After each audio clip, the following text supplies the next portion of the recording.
পালংঘাটে পীযূষ চন্দ্র দাস স্মৃতি গ্রামীণ ফুটবল টুর্নামেন্টের আজকে ছিল দ্বিতীয় ম্যাচ এবং দ্বিতীয় ম্যাচে মুখোমুখি হয়েছিল মোহনখাল রামমানিকপুর দল এবং বিপরীত দলে ছিল দিদার খুশ দল। এতে খেলার দ্বিতীয়ার্ধে 2-0 গোলে এগিয়ে থাকে মোহনখাল রামমানিকপুর দল এবং 2-0 গোলে জয় নিশ্চিত করে মোহনখাল রামমানিকপুর দল। এই মুহূর্তে আমরা প্রথম রাউন্ডের দ্বিতীয় ম্যাচের দৃশ্য আপনাদের সামনে তুলে ধরার চেষ্টা করছি। তার সঙ্গে জানিয়ে রাখি যে আগামীকাল তৃতীয় ম্যাচে মুখোমুখি হবে নগদিরগ্রাম জিপি দল এবং রাখালটিল্লা দল।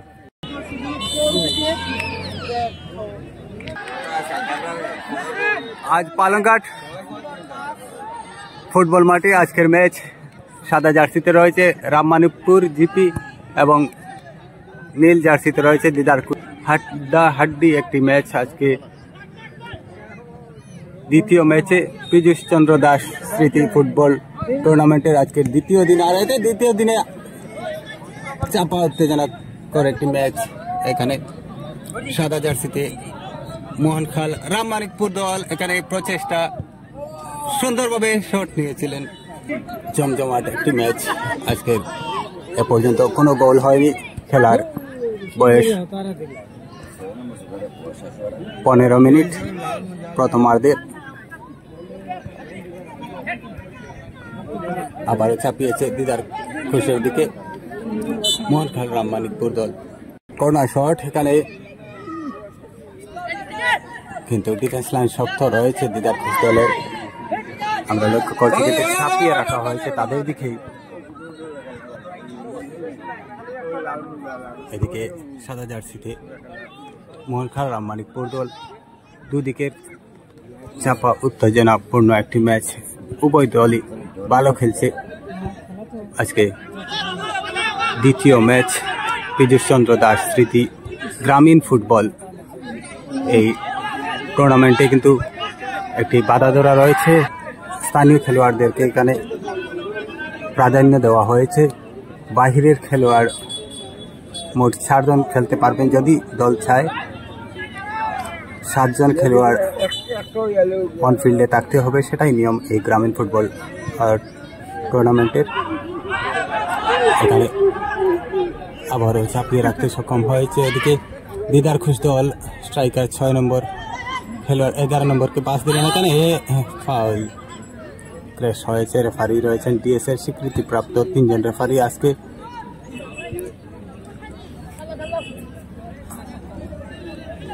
ডিএসএ থেকে এই খেলা পরিচালনা করা হচ্ছে। ডিএস এর রেফারিরা রয়েছেন, স্বীকৃতিপ্রাপ্ত রেফারিরা রয়েছেন আজকের মাঠে। আমরা উল্লেখ করব মুনলাইট ক্লাব আয়োজিত এই টুর্নামেন্টে সহযোগিতার হাত বাড়িয়েছে ইউটোপিয়া এনজিও খাবুগঞ্জ।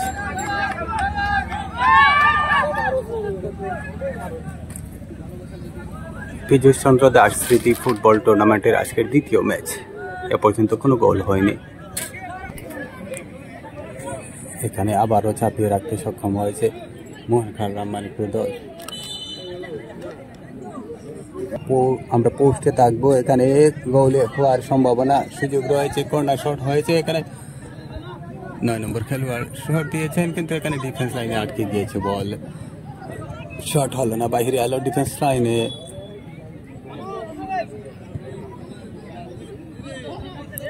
এখানে আবারও সুন্দর একটি শট নিয়েছেন। ও মাই গড, ভালো একটি শট ছিল। এখানে পোস্টে লেগে বাহিরে আসলো। গোলের প্রবল সম্ভাবনা এখানে ছিল।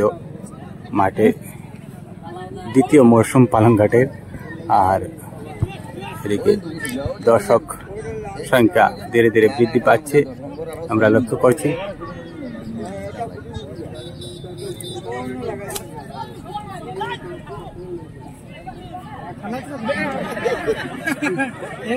ভালো খেলা উপহার দিচ্ছে দলটি।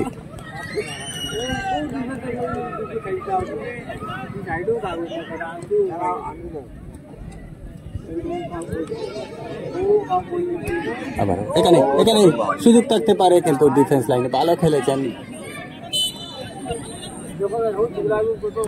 আবারও কর্নার শট নেওয়া হচ্ছে মোহনখাল রামমানিকপুর দল। এখানে আমরা পোস্টে রয়েছি, দেখা যাক কি হয়। কিন্তু এখান থেকে ডিফেন্স লাইন থেকে বাহিরে আসলো বল।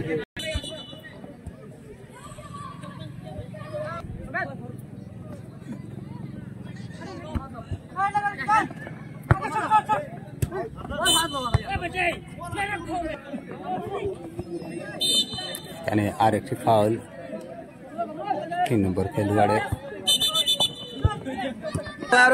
উল্লেখ করবো দিদার কুশতলে উঠতি খেলোয়াড়রা রয়েছেন, মাত্র 14-15 বছরের খেলোয়াড়রা খেলছেন, একদম কোচ খেলোয়াড়রা রয়েছেন, জুনিয়র খেলোয়াড়রা রয়েছেন, ভালো খেলছেন তারা।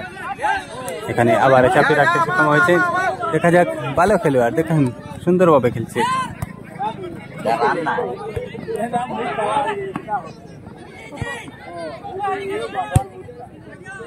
সুন্দর পাসিং এখানে দেখা গিয়েছে। 10 নম্বর খেলোয়াড় অ্যাডভান্স হচ্ছেন।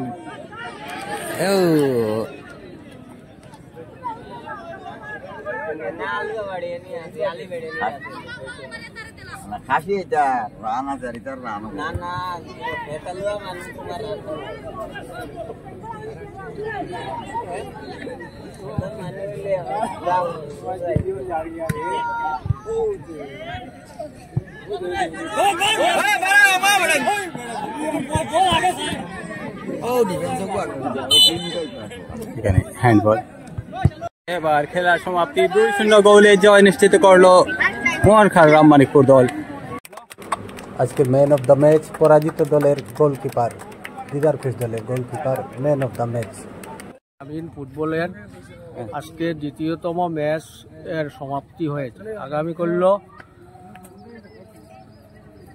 আমাদের এই ম্যাচ অনুষ্ঠিত হবে